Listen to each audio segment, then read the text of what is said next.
Okay, hello everyone. तो this is Shanu Arora यार।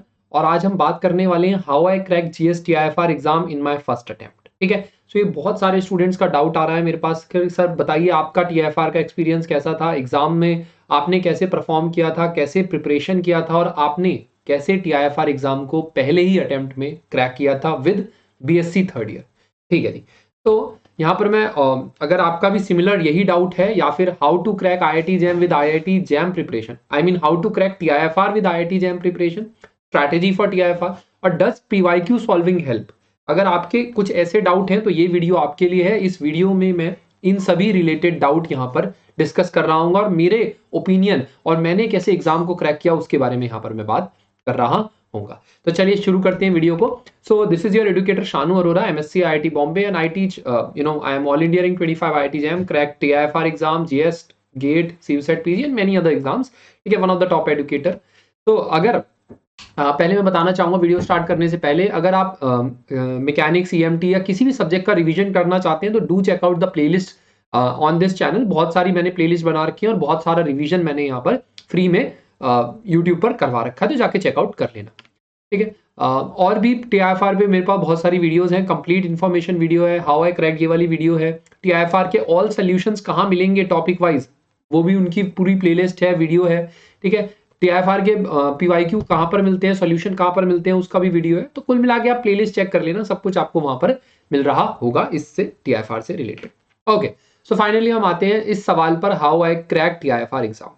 तो अगर आपने टीआईएफआर वाली कंप्लीट वीडियो देखी होगी तो आपको पता होगा कि पैटर्न कैसा होता है। सेक्शन ए आता है, सेक्शन बी आता है, सेक्शन सी आता है।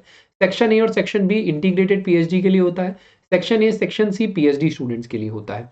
ठीक है। तो अगर आप इंटीग्रेटेड पीएचडी स्टूडेंट हैं तो आपको देखिए आईआईटी जैम लेवल का ही पेपर आपके पास होगा। मतलब पेपर का लेवल तो बहुत टफ होता है टीआईएफआर एग्जाम का, लेकिन ये है कि आप अगर आईआईटी जैम की अगर आपकी तैयारी अच्छी है और आप अगर आईआईटी जैम की रेगुलर स्टडी में हैं तो आपके बहुत अच्छे चांसेस हैं कि आप आईआईटी जैम की ही तैयारी से क्रैक कर सकते हैं। मैंने भी आईआईटी जैम की तैयारी से ही टीआईएफआर क्रैक किया था, बहुत ज्यादा स्पेशल तैयारी नहीं करी थी।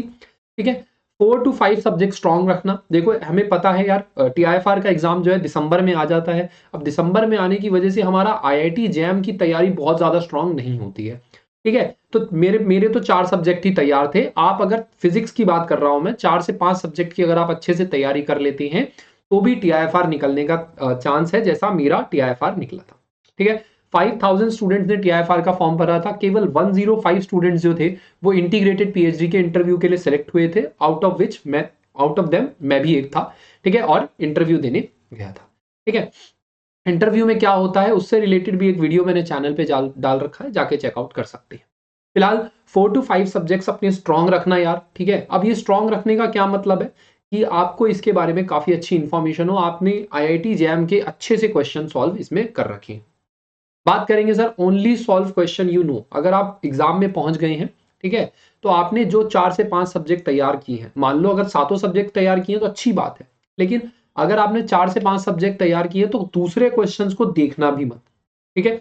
फॉर एग्जाम्पल अगर आप मैकेनिक्स नहीं करके गए हैं तो मैकेनिक्स के क्वेश्चन को देखना भी मत, उसमें टाइम वेस्ट मत करना, क्योंकि क्वेश्चंस होते बड़े इंटरेस्टिंग है, लैंग्वेज बड़ी इंटरेस्टिंग होती है, टाइम वेस्ट हो जाता है। ठीक है। मैं यही बताना चाहूंगा कि जो भी जिस जिस क्वेश्चन की आपने तैयारी कर रखी है केवल उन्हीं क्वेश्चंस को देखें और जिस क्वेश्चंस में आप कॉन्फिडेंट हैं उन्हीं पर टाइम दें, क्योंकि होता क्या है टीआईएफआर का पेपर जनरली लेंथी होता है, सारे क्वेश्चन कोई भी नहीं कर पाता है। ठीक है। तो और कट ऑफ भी उसकी वजह से लो जाती है। ठीक है। तो आप जो टारगेट करेंगे, मान लीजिए आपको 25 क्वेश्चन इधर और 15 क्वेश्चन इधर करने हैं, टोटल 40 क्वेश्चन अगर आपको करने हैं सेक्शन ए सेक्शन बी को मिलाकर, तो आप अगर मतलब 15 क्वेश्चंस भी सही कर देते हैं ना तो भी आपको इंटरव्यू में कॉल आ जाएगा, मेरा मानना ये है, क्योंकि इतनी लो कट ऑफ रहती है, इतने क्वेश्चंस भी नहीं हो पाते हैं टीआईएफआर एग्जाम में। इंटीग्रेटेड पीएचडी की मैं बात कर रहा हूँ, पीएचडी वालों की मैं यहाँ पर बात नहीं कर रहा हूँ, उनकी आगे करेंगे। ठीक है। बात अगर करें, जैसे मैंने कहा लो कट ऑफ जाती हैं। ठीक है। कोई भी ये क्योंकि एक कंपटीशन एग्जाम है। ठीक है। बीएससी वालों की लिस्ट अलग निकलती है इंटरव्यू की, और एमएससी यानी कि पीएचडी वालों की अलग निकलती है लिस्ट। तो यार तुम्हें चिंता करने की जरूरत नहीं है कि आपका कंपटीशन कहीं एमएससी वालों से तो नहीं है एमएससी वालों से कंपटीशन। ठीक है। आपका कंपटीशन वही बीएससी वालों से ही है, जिन 5000 बच्चों ने फॉर्म भरा है उसमें से भी भैया जो 200 होते हैं वही सीरियस होते हैं, बाकी तो फॉर्म ऐसे ही भर देते हैं। ठीक है। तो सीरियस वालों के साथ आपका कंपटीशन है, और सही बता रहा हूं, जो आपको मैंने बताया ना 25 क्वेश्चन पार्ट ए में, 15 क्वेश्चन पार्ट बी में, अगर आपके 15 से 20 क्वेश्चन भी सही हो जाते हैं तो आपका टीआईएफआर में आने का चांस है। अब 15-20 क्वेश्चन के लिए आपको सारे सब्जेक्ट्स बहुत अच्छे से नहीं आने चाहिए, चलेगा, ठीक है। अगर आपके कुछ सब्जेक्ट, मैंने जैसे कहा ना 4 से 5 सब्जेक्ट पे भी कमांड अच्छी है और आप उनके क्वेश्चंस, उनके टफ वाले क्वेश्चंस भी कर सकते हो, तो आप जो है टीआईएफआर में अपना इंटरव्यू सिलेक्शन करवा सकते हो, आप इंटरव्यू के लिए जा सकते हो, ठीक है। तो लो कट ऑफ होता है, बी सीरियस फॉर एग्जाम। कई बार होता है बच्चा क्या है आईआईटी जैम की तैयारी करता है और कहता है टीआईएफआर के लिए मैं सीरियस नहीं हूं, देखा जाएगा यार, होगा तो होगा, नहीं तो नहीं होगा। लेकिन ये गलत सोच है। आपको टीआईएफआर एग्जाम अगर देने जा रहे हो, टीआईएफआर की फीस आपने भरी है, तो सीरियस हो जाना चाहिए आपको एग्जाम के लिए। एक अपॉर्चुनिटी है भाई, why are you losing an opportunity? कोई रीजन ही नहीं है अपॉर्चुनिटी लूज करने का, तो क्यों लूज कर रहे हो यार? अच्छे से पढ़ो। अभी भी अगर 4-5 दिन रह गए हैं, 10 दिन रह गए हैं, 15 दिन रह गए हैं, तो उसके पीवाईक्यू जरूर लगाओ, ठीक है। पीवाईक्यू क्यों लगाएं सर? क्योंकि पीवाईक्यू लगाने से आपको ये पता लगेगा एग्जाम का पैटर्न कैसा है, किस लेवल के आप क्वेश्चन कर पाओगे, क्या आप ईएमटी के क्वेश्चन कर पाओगे टीआईएफआर के, या मैथमेटिकल फिजिक्स के कर पाओगे, ये आपको पीवाईक्यू लगाकर ही पता लगेगा, ठीक है। पीवाईक्यू के लिए मैं एक चीज और कहना चाहूंगा, इस चैनल पे हम पीवाईक्यू शुरू करने जा रहे हैं यूनिट वाइज, ठीक है। और अगर आप चाहते हैं कि यूनिट वाइज सारे पीवाईक्यू में यहाँ पर कराऊं, तो कमेंट करके जरूर लिखना कि यस सर पीवाईक्यू करा दो, यस सर मॉक टेस्ट करवा दो, उसके बारे में आगे बताऊंगा। फिलहाल मैं बता रहा था बी सीरियस फॉर एग्जाम, ठीक है। पीवाईक्यू जरूर लगाना उसके यार, पीवाईक्यू लगाओगे तो आपको पता लगेगा।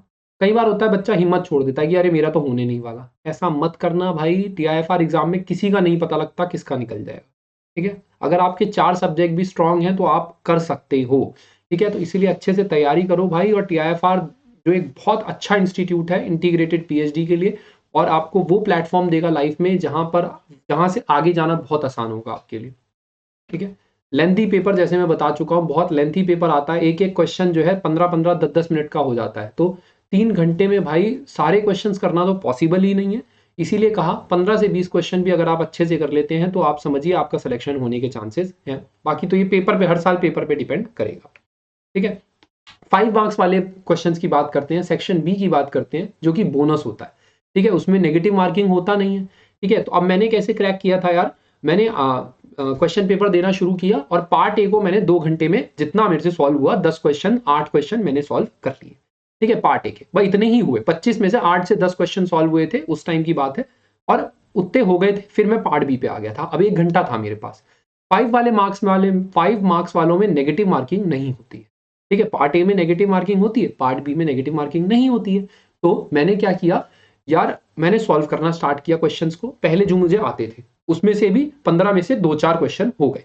उसके बाद मैंने देखना शुरू किया कि यार कौन से ऑप्शंस में एलिमिनेट कर सकता हूं, क्योंकि तुक्के तो लगाने हैं ना मुझे भाई, सेलेक्टिव लगाओ ना। तुक्के भी अंधा मत लगा देना कि कहीं भी कोई भी तुक्का लगाया है। कई बार होता है 4 ऑप्शन है, 4 में से 2 ज्यादा वैलिड ऑप्शन होते हैं, तो वहां आपका 50-50 चांस हो जाता है। 4 ऑप्शंस में तुक्के मारोगे 25% चांस है सही होने का। अगर दो ऑप्शन आपने एलिमिनेट कर दिए तो उसमें बेटर चांस है कि आपका आंसर सही हो सकता है, ठीक है। तो पहली बात तो ये है कि जो सेक्शन बी है, 5 मार्क्स वाले क्वेश्चन है, वो सभी अटेम्प्ट करने हैं भाई। उसमें सब में तुक्के लगा के तो आने ही आने हैं, ठीक है। टिक तो लगा के आना ही आना है सब में, 15 के 15 क्वेश्चन में जो सेक्शन बी के हैं, उसमें से भी अंधे तुक्के नहीं लगाने हैं, देख कर तुक्के लगाने हैं कि यार कौन सा ऑप्शन ज्यादा अच्छा लग रहा है या कौन सा ऑप्शन ज्यादा लॉजिकल हो सकता है। तो उस हिसाब से आप अच्छे मार्क्स गेन कर सकते हैं। ये पिछले साल वाले बच्चे जो मेरे स्टूडेंट हैं 2022 के, उनका भी यही मानना है। उनसे मैंने बात करी थी और वो भी यही कह रहे सर तुक्के जरूर हेल्प करते हैं, क्योंकि सेक्शन बी में जो मार्क्स का 5 मार्क्स का एक तो होता है, उससे आपको जो बहुत अच्छी बढ़त मिल सकती है अगर आप लॉजिकल वे में तुक्के लगाएं तो ये पिछले साल वाले मेरे स्टूडेंट्स ने भी यही सजेस्ट किया है कि आप इस तरीके से जरूर करें क्वेश्चन, ठीक है। आखिरी में म्यूचुअल कंपटीशन है, जैसे मैंने कहा यार कंपटीशन आपके लिए नहीं है, पेपर टफ आएगा तो आपके लिए भी आएगा, इजी आएगा तो आपके लिए भी आएगा, ठीक है। तो म्यूचुअल कंपटीशन है, घबराने की बिल्कुल जरूरत नहीं है। बस आप ये सोचिए कि यार मेरी जैम की तैयारी अच्छी है, जैम के अगर मेरा 4 से 5 सब्जेक्ट भी अच्छी हैं तो मैं जरूर क्रैक कर सकता हूँ, और this is how I cracked it, ठीक है। अगर मैं बात करूं पीएचडी वाले स्टूडेंट्स के लिए, तो पीएचडी वालों के लिए भी यार नेट जेआरएफ वाला सिलेबस अच्छे से पढ़ो। नेट जेआरएफ का जो भी सिलेबस आपका है वही टीआईएफआर में पूछा जाता है। अगेन सेम बातें आपके लिए हैं, बहुत ज्यादा कट ऑफ हाई नहीं जाती है इसमें भी। आप भी अगर 45 में से 20 क्वेश्चन अगर अच्छे से कर लेते हैं तो आपका भी इंटरव्यू कॉल जरूर आ जाता है, ठीक है। तो यही है सेलेक्टिव क्वेश्चन, प्लानिंग सारी यही की यही रहेगी, सेलेक्टिव क्वेश्चंस आपको भी करने हैं। अंधे क्वेश्चन नहीं करने हैं। आप ईएमटी पढ़ के नहीं गए हो या ईएमटी में आप कॉन्फिडेंट नहीं हो, जबरदस्ती उसका क्वेश्चन अटेम्प्ट कर रहे हो, वहां 10 मिनट वेस्ट कर रहे हो पेपर में, कोई फायदा नहीं। ठीक है, तो क्वेश्चंस में टाइम वेस्ट, टाइम मैनेजमेंट बहुत बड़ा खेल है टीआईएफआर में। क्वेश्चंस में टाइम उसी क्वेश्चन में लगाना जो जिसके बारे में आप सीरियस हो क्वेश्चन के बारे में, या जिसके बारे में आप कॉन्फिडेंट हो इस सब्जेक्ट के बारे में कि यार इस सब्जेक्ट को मैं कर सकता हूँ। सिर्फ टाइम पास के लिए क्वेश्चन को अटेम्प्ट मत करना, छोड़ते जाना कि अरे ये क्वेश्चन तो आता ही नहीं है, छोड़ो छोड़ो छोड़ो छोड़ो।